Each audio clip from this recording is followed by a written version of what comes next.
আমি এখন দেখাবো এরকম এমসিকিউগুলো কয়েক সেকেন্ডে কিভাবে সমাধান করা যায়।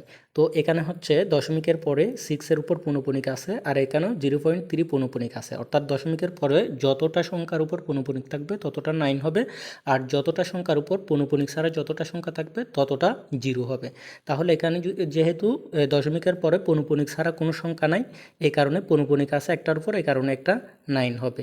ঠিক সেম 0.3 পৌনঃপুনিক, তাহলে শুধুমাত্র একটা সংখ্যার উপর পৌনঃপুনিক আছে, এই কারণে একটা 9 হবে। তাহলে পৌনঃপুনিক থাকলে যতটার উপর পৌনঃপুনিক থাকবে ততটা 9, আর যতটার উপর পৌনঃপুনিক থাকবে না ততটা 0 হবে। আর এখানে হচ্ছে 0.6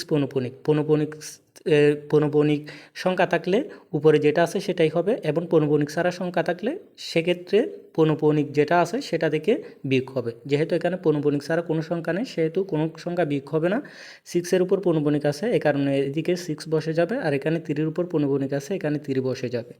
এখন আমরা উপরে নিচে যদি গুণ করি, এখানে 9 নং 81 হবে, আর উপরের সংখ্যাগুলো যদি গুণ করি 318 হবে।